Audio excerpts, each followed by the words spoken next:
they got backlash. In fact, their value in the market dropped. People, pulled out and all of that. And then until they readjusted. So that means that not every trend is suitable for your kind of business. And then for someone who is looking at, scaling, leveraging brand, you have to do that smartly.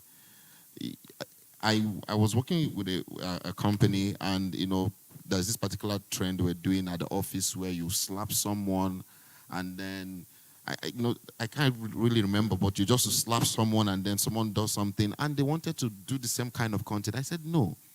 Is this content consistent with your brand messaging? We are more of a professional. This is a financial company. We provide financial services.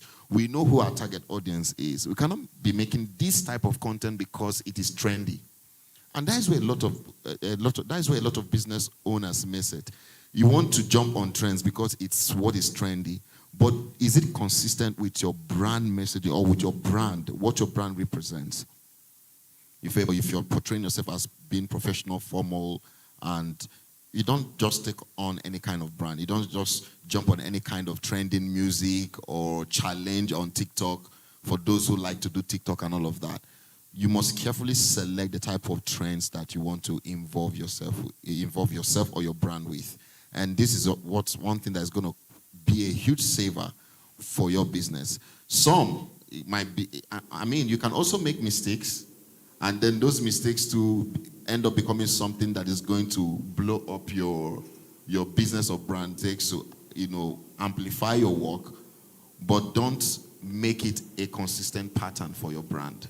Because what works today might not work for you tomorrow. You need to understand that. That it worked today does not mean it will work tomorrow. So you just need to understand the dynamics of, adopting or jumping into trends. Thank you. Thank you so much. So when jumping or adapting to trends, it's important to make sure that you're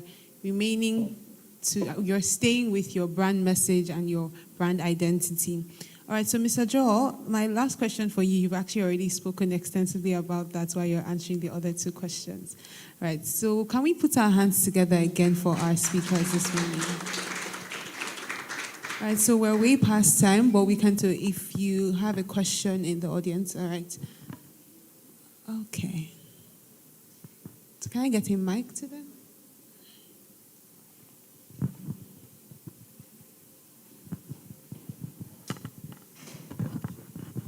Thank you.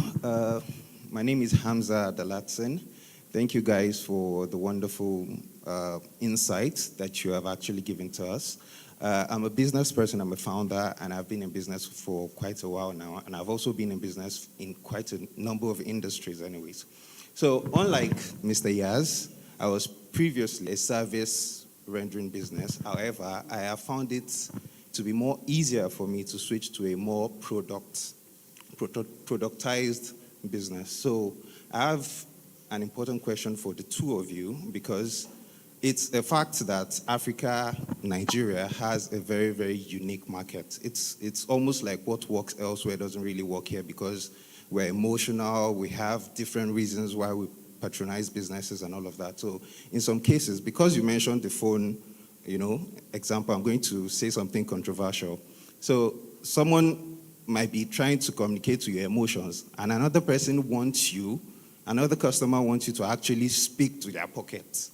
So you're trying to give them the best experience, but rather what they are thinking about is, oh, no, I'll just still go to where it's cheaper for me, or for other personal reasons, regardless of what you do, like the B-Lord and the VDM thing. VDM is saying, oh, this phone is cheaper, better quality review and all of that.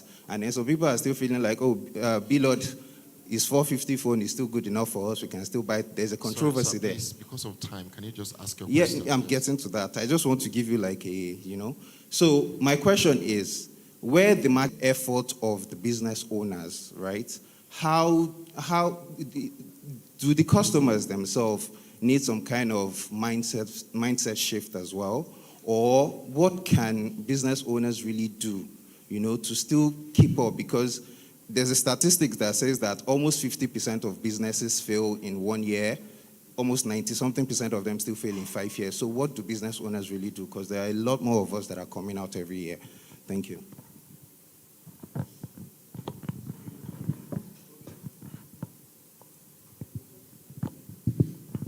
So what I hear you say is different customers want different things, and what should a business do? He mentioned something. He said branding is not logo. In fact, when I talk about branding, I don't like to talk about the logo and all the things, visual assets that you see.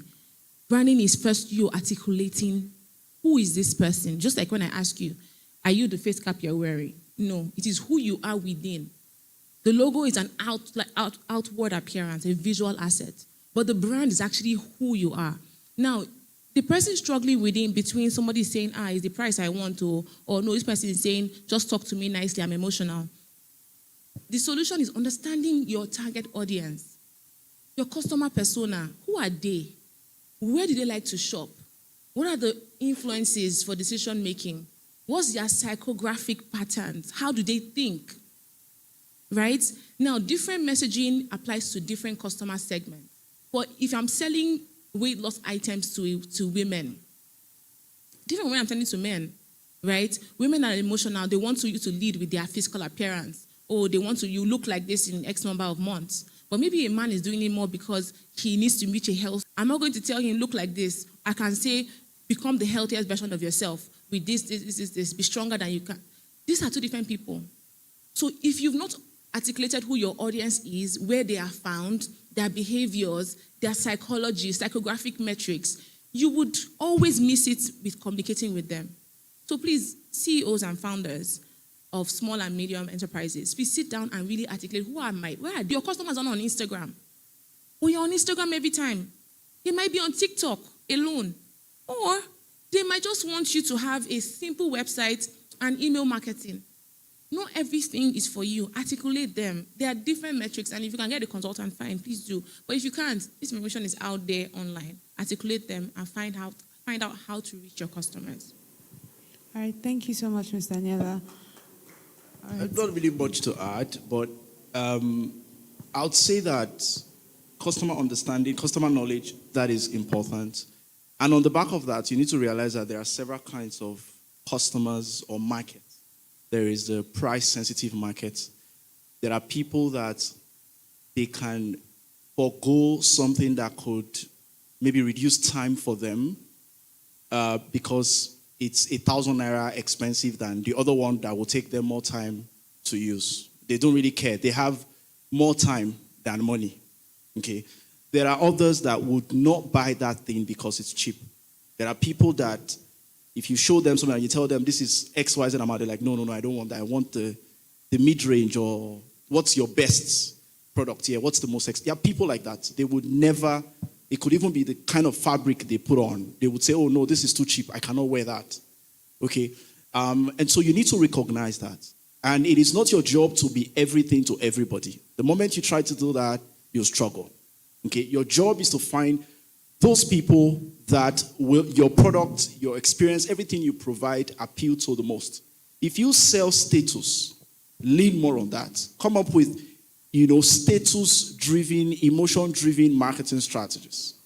If you sell, if you want to appeal to people that are price sensitive, that's not a very nice market to be in, by the way.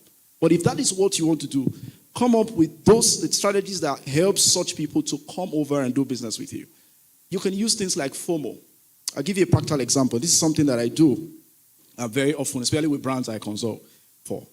I call it the break their heart strategy. So this is what happens. We advertise a product to a service. And by the way, I'm sure you know you can productize a service. Do you know that? That's a conversation for another time. And so they advertise a product or the service, and you get on the website, and right on the website, you see the buy button, and just beneath there, you see that this thing is it's expiring, or the stocks are getting out. We don't want you to buy.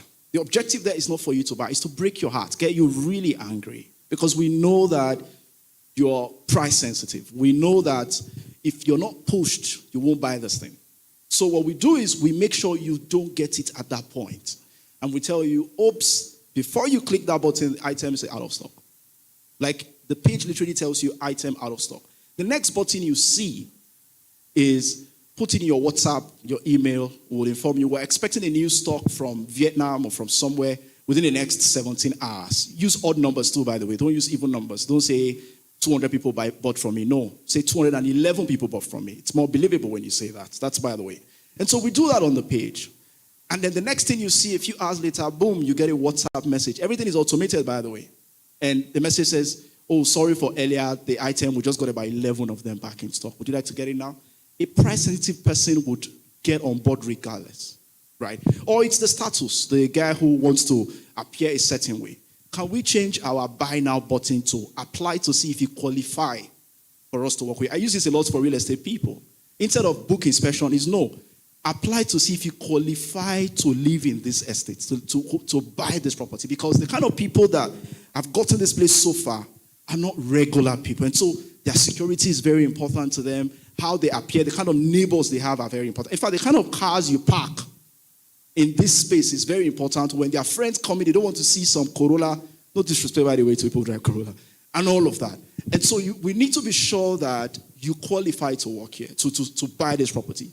So again, first, like she said, customer knowledge. And then when you know that, you don't want to speak to everybody. You speak to no one, right? It's like winking in the dark. So you design strategies that are tailored to those markets. Thank you. All right, thank you so much, Mr. Joel. One more question. All right.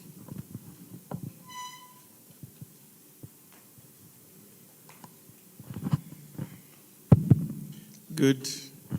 So I'm happy that we have a growth strategist here with us and brilliant mind in our panel session.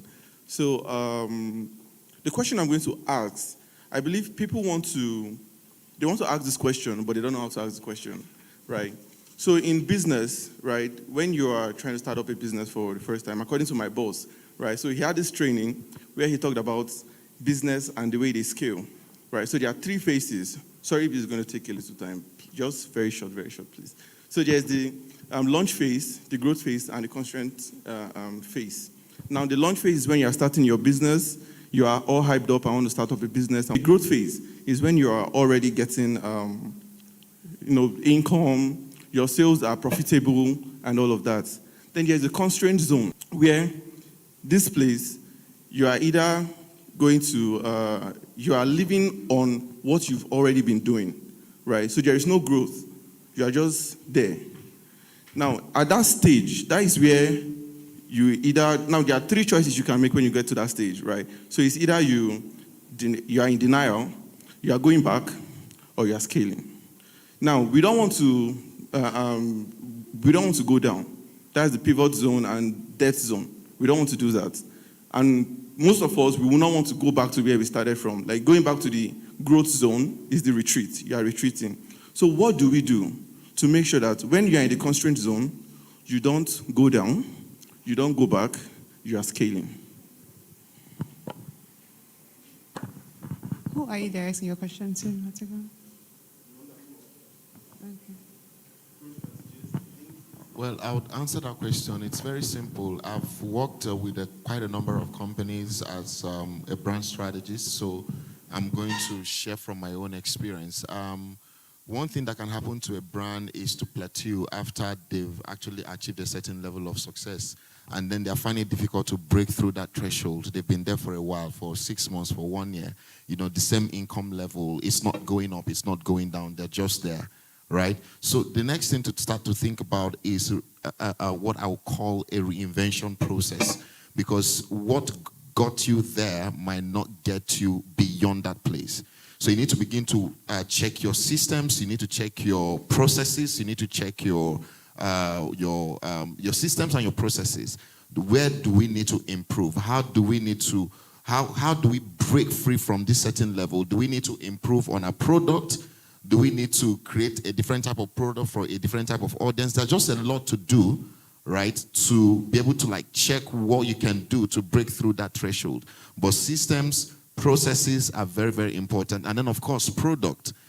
Check the product. If the product, for instance, what we did for one particular company that I worked for was the product was very expensive at the time, and people were actually buying into it. We're selling it, we're making money, we're experiencing growth, our followership and engagement were growing online. But at some point, people were no longer buying as much as expected. What did we do? We repackaged and repurposed our product. We reworked all of that. We created a new product line. Had the product line, instead of paying to buy a particular product that we're selling at the time for 1 year, 1 year, because it's a digital product, you use it for 1 year, it's a subscription-based product. We made that product for that same price a lifetime product. And boom, we started experiencing exponential growth from there. So think processes, think systems, and of course, think product. These can be some of the options that you explore that would help you break through that threshold or that place where you've plateaued in your business. Thank you. Thank you so much, Mr. Elijah. Thank you, Mrs. Daniela, and thank you, Mr. Joel. So can we make the clap a lot louder?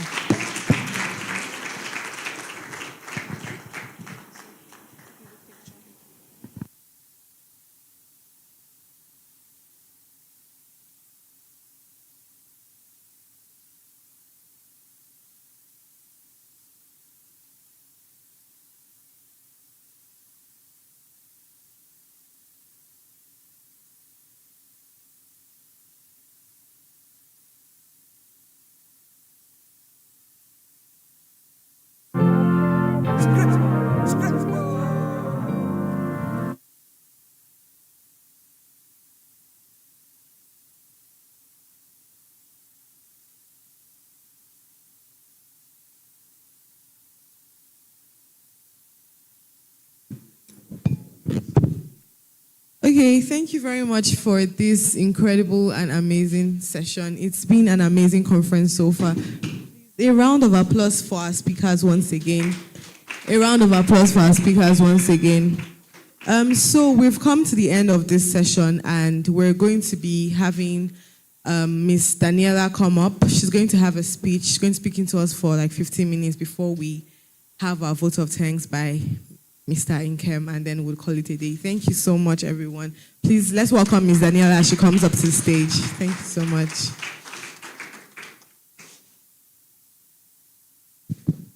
Thank you so much. So how are we doing now? Hope you've learned a lot today. Yeah, please, can you help me with the podium? Thank you. I have learned so much, so much, and I just want us to have a very short brainstorming session.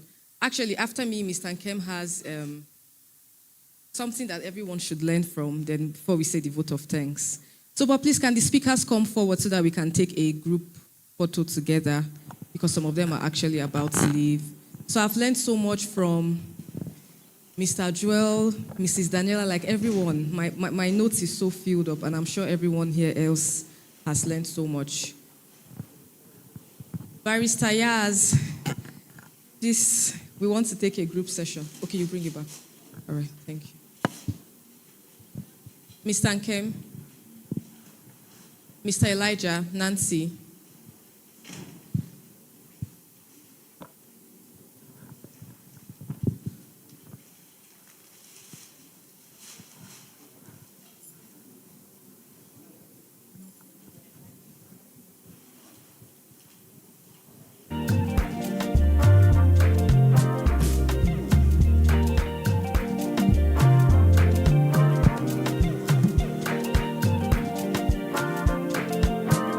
Thank you so much.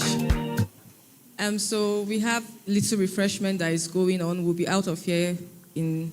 So put your hands down if your business has a clear product or service offering that solves a real problem.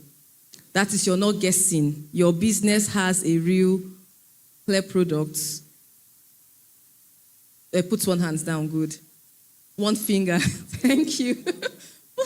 Put one finger down. If your business has a clear product, that means I can call you out now and you tell me the exact product your business offers and the problem that it solves, then put one finger down.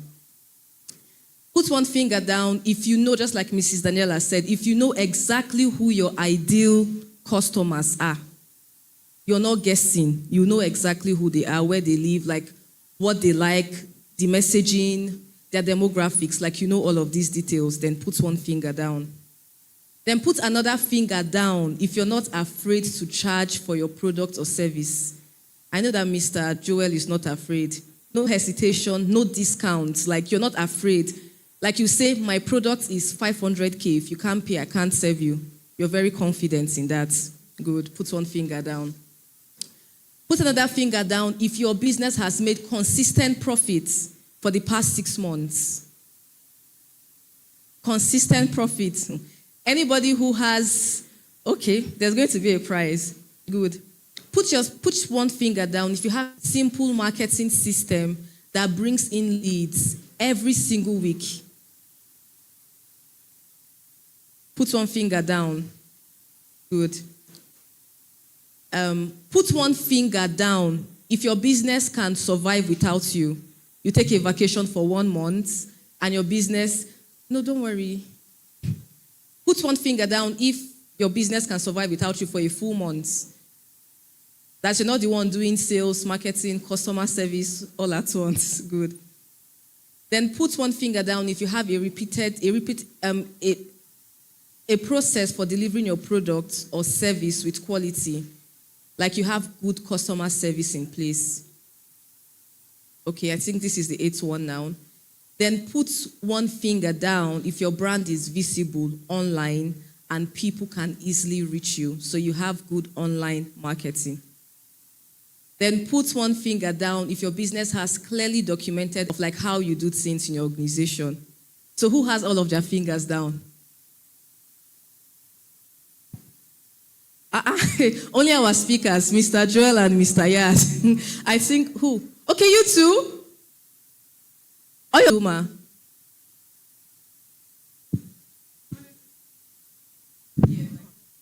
Okay, I have a group of companies, but my new baby is a food, agro-processing food. That's the newest baby in town. Yes. So that's what I'm representing here today. Thank you. So good. Nice to meet you. So we only had 3 people in the room who had all of their fingers down. And so that just tells us that sometimes it's easy to say that the economy is not working, and maybe it's not, but it also means that as business owners, we need to go beyond just, I know that many people here, you started a business to survive, right? But I think that we need to move beyond that survival business to now building resilient businesses. And just within 5 minutes, I want to show you a brand that personally I've come to love in Nigeria. And how many of us here have heard of, okay, minus Yaz Laundry Sha. This is just another one. Who has heard of Fastest Cakes? Can you tell me what you love about them? Just, this is meant to be very practical. What do you love about Fastest Cakes? Anybody can just tell me. Fastest, good. Mr. Yaz, you wanted to say, Barrister Yaz wanted to say something. I like how the CEO also has like a very good personal brand beyond the physical brand where he mentors and gives advice on business. So somebody said they are really the fastest, and then Barrister Yaz spoke about personal branding for the CEO. Who else has anything that they love about them? They have a consistent quality. Anybody else? Multiple outlets. Mr. Joe, you have anything to say about Fastest Cakes? Yeah. So Fastest Cakes, in case you don't know them, just like their name implies, cakes. So like you can get a cake within 2 hours of ordering for it. And one thing I love about that brand is all these things that we just listed, they have it clearly, you know. And I can remember, you know, because I follow the brand very closely, and then he would say that now there is a lot happening, there's inflation, a lot of things are happening. And so what they do is that they still appeal to their customers by, number 1, giving discounts. Number 2, they have not even gone ahead to like say, okay, we're increasing our products and services. It's still and then when you order a cake from them, they actually beat down your delivery. For just 1,000 naira, you can get your cake delivered to like almost any part of Abuja, Lagos, and all of that. Do you see? And so it's very easy to say that a lot of things are happening in the economy, but we have to be innovative as entrepreneurs. And so just like all of the panelists have said, take a look at your business. What products am I offering? What am I selling? Who am I selling it to? And the people that I'm selling it to, do they need it? Now, I always used to hear business people, Especially because I feel like in Nigeria, like we like to jump into the same type of business. Almost everybody wants to sell human hair, right? Or there was a time that it was cake. Everybody was selling cake. But it's still very surprising to see that even within that cake industry, some people are like going the extra mile to do it well. So we really like to copy and paste in this part of the world. And you know, Mr. Yas, he said something very profound. His industry is not something that is very marketable, do you get? But because he has built structure around it, people now even envy to want to go into that business. So regardless of what your business is, having the right framework is what is going to help you to get consistent and repeatable sales. And just because the Nigerian economy, which is what I'm very passionate about, depends on business people. And that's why we've brought all of this together to say that we can actually build resilient business with the right knowledge, the right mindset, and the right tool sets. And we are going to do just that by the special grace of God. And so I'm just going to be calling Mr. NKEM right now to come on stage. And then after this, we're going to just take pictures, maybe have a little, if you want to meet anyone, and then we'll be out of here. So thank you so much for being here up until now, and see you around.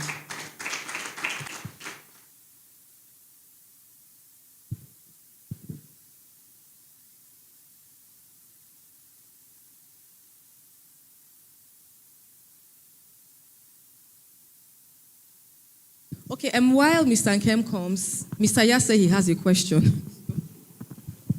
So I wanted to ask Danielle, Mr. Joel, and Elvis. And my question is simple. And any of you can answer from an entrepreneur to another. We've spoken about a lot of things here today, but something that bothers me a lot is succession. So after putting all this effort into place, after putting systems into place, how do we build from just doing businesses and earning profit from it to succession, which is either we're alive or we're not? How do we pass it on to either the next generation or some people? Do we grow? We're still all young now, but we'll definitely get to the point where we have to step back, or maybe life will be shortened. So what policies can be put in place in business to promote this and support it, basically?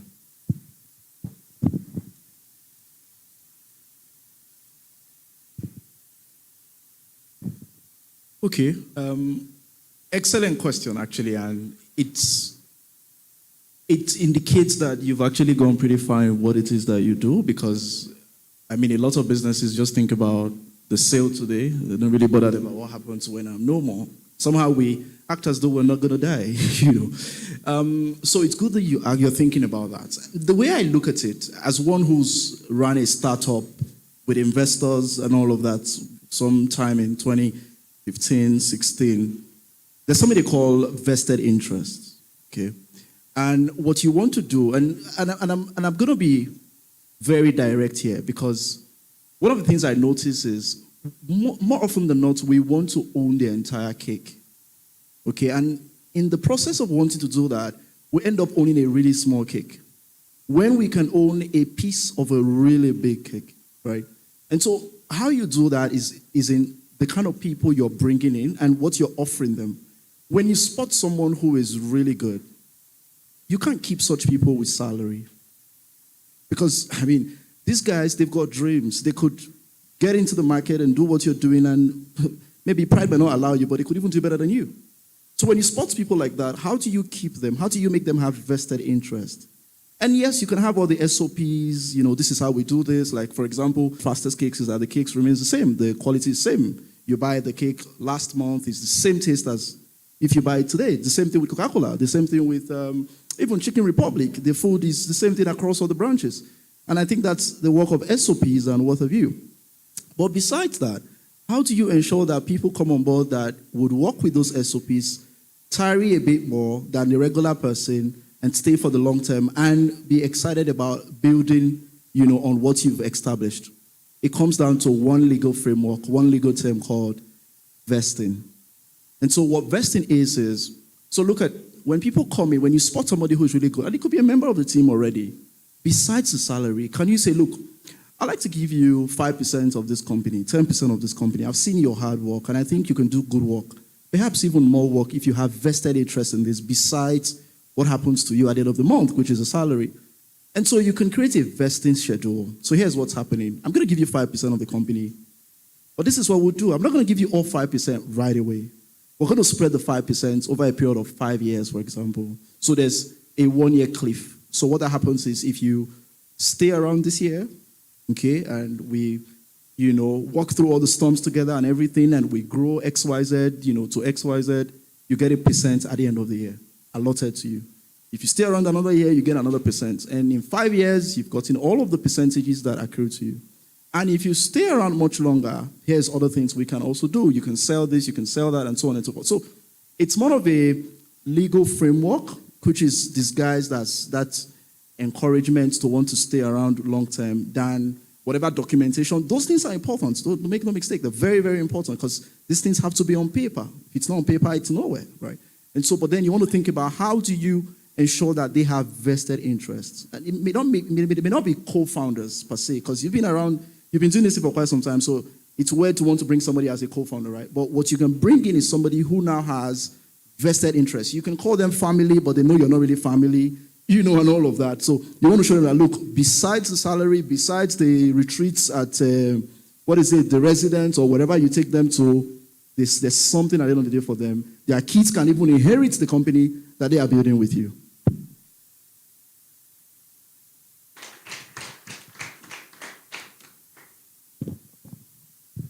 All right, so please can we make welcome Mr. NKEM for his session?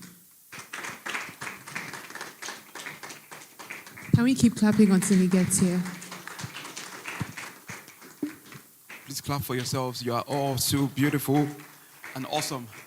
Businesses that will do better, please clap for yourselves. Thank you. Had rich experience, honestly.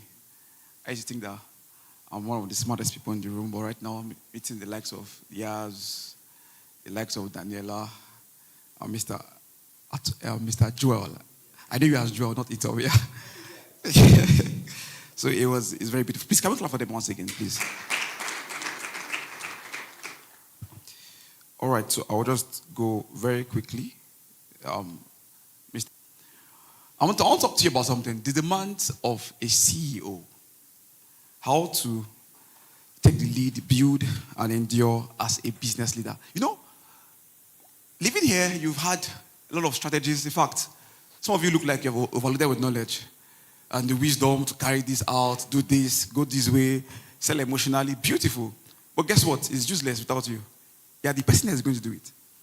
There's a demand of a CEO that people don't really know about. 9 to 5 hours. I want to be a CEO. I want to be a CEO. There's this very, very nice skit on Instagram. They say, when you're working with 9 to 5, it's like this, Abi. If you're a government worker, it's like this. But if you're working for yourself, it's like I don't know if you know that.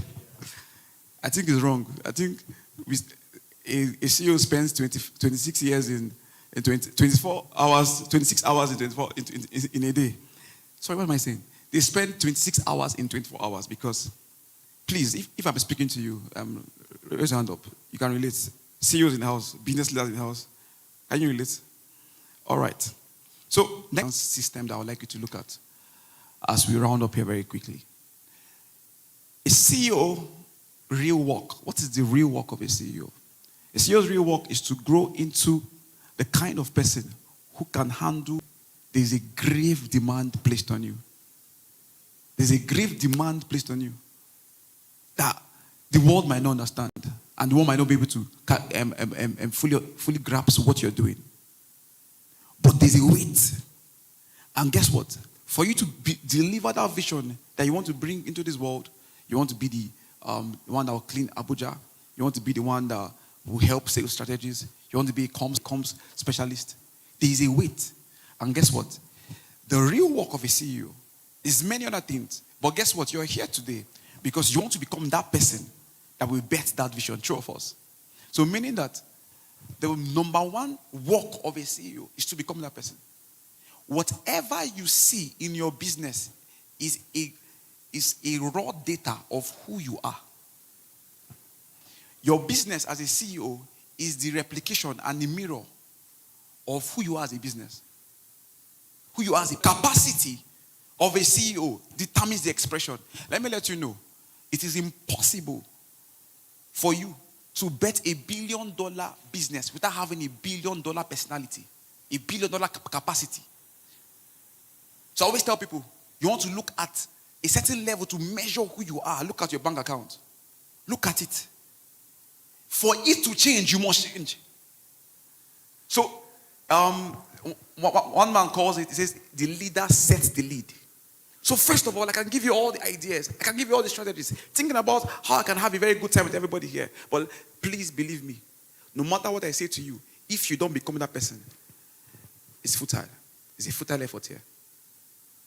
So your real work is once you see that vision, once you have that global perspective, once you have everything, become that man, become that woman. So there are demands placed on you. And I'm here to show you that demands, and I'm here to help you navigate through those demands in a few minutes. Next slide, please. Next slide. So our objective. Next slide. I've already said the objective already. The reality of being a CEO. Being a CEO is a pressure zone. Every decision, every delay, every mistake has your name on it. Hoping at the end of the day, your staff will make problems or mistakes. Guess who it falls to? You. You are the problem. Most times, I used to be very, very scared. Maybe one of my colleagues just makes a few mistakes and it's not a fault, but it's my mistake. So when the client is shouting, why is this, why is this? I'm like, don't mind him, don't mind. That's rubbish. You are the problem. True of us. Do you understand? But guess what? How is Chicken Republic doing it? Is the founder in that kitchen? But that chicken is still coming out. There is someone, there's a personality that founder developed that was able to express that I don't need to be there. But what I have developed within myself can deliver something. Are we together? So I have 4 objectives here. To identify the internal and external pressures every CEO faces, to understand the true demands of leadership, to learn the tools to stay mentally, emotionally, and strategically strong, to live with a CEO readiness framework, and to guide you in your growth. So the reality of being a CEO, you are the vision bearer, you are the culture carrier. You are the vision bearer, you are doing that vision and ensuring it comes to pass. You are the culture bearer. Guess what? I've said it earlier, I said it in the last SME conference. No business no vision can come to place without culture. No vision can come to place without culture. And guess what? The culture stems from the founder of the business. Who they can see is what they can replicate. Number 2, you absorb problems no one else can see. Of course, it's time to pay salaries. Everybody waiting for salary, you have to beat him. Eh? Have you been there before? Ask tonight or this afternoon.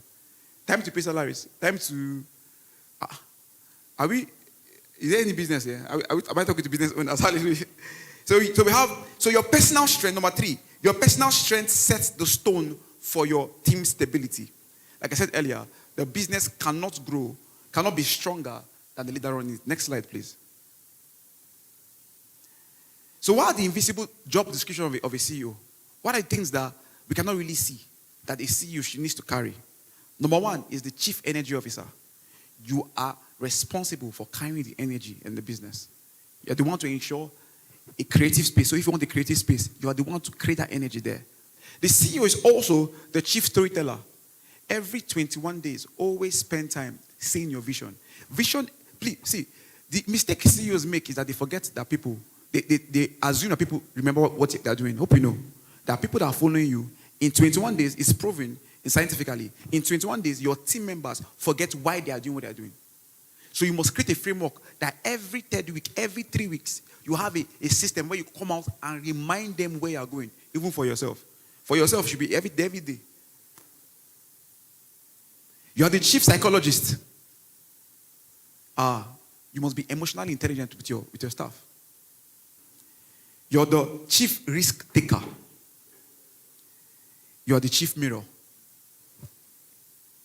Next slide. So there are internal demands and external demands. What are the internal demands? Let's go into it.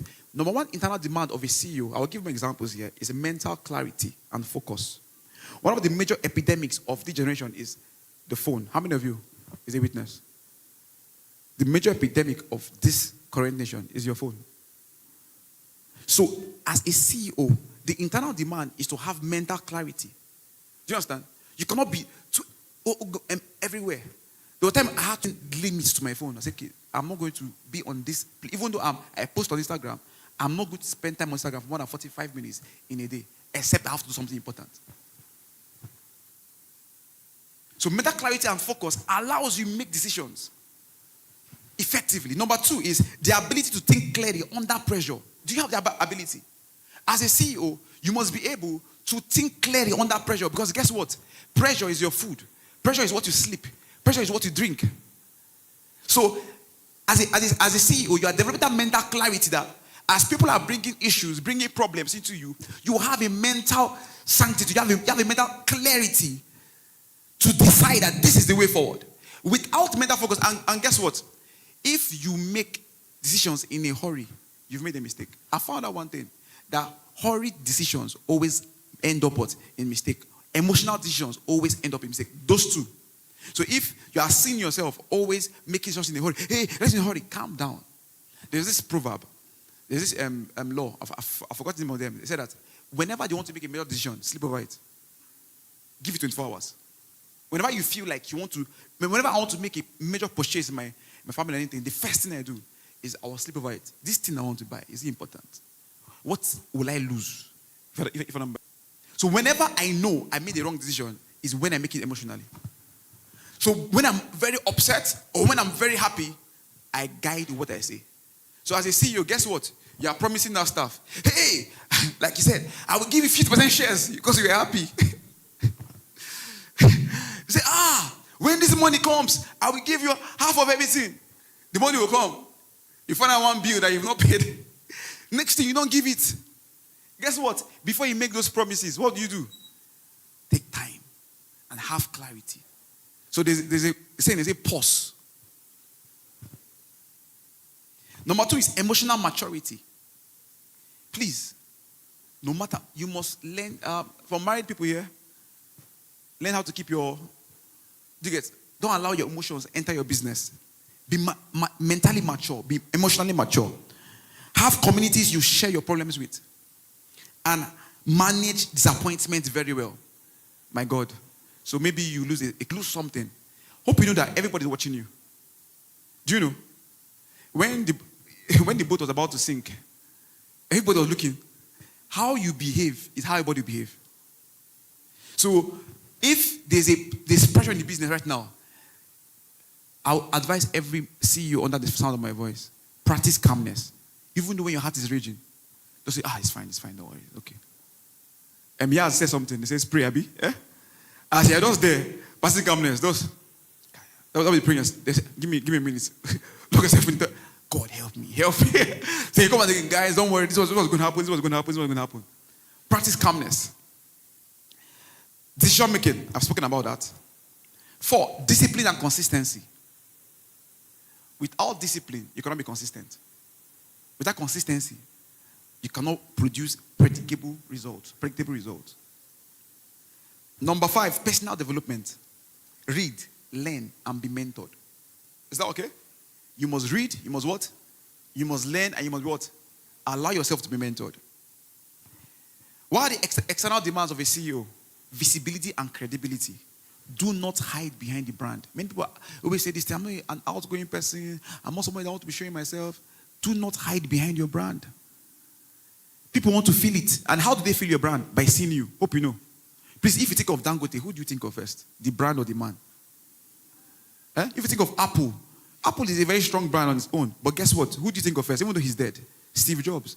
I was just teaching from somewhere earlier on. And I was about to call Steve Jobs the CEO. I said, oh no, he's Tim Cook. But guess what? I cannot think of Steve Jobs, of Apple, I not think of Steve Jobs. But because guess what? He didn't hide behind the brand. Imagine if he didn't. Hope you know that the success and the growth of Apple was stringent in the fact that Steve Jobs was a very good presenter and a very good salesman. So one of the things that made Apple blow, like the way we see it, and blow up, was that Steve Jobs, if he comes here and does a presentation to you buy. So guess what?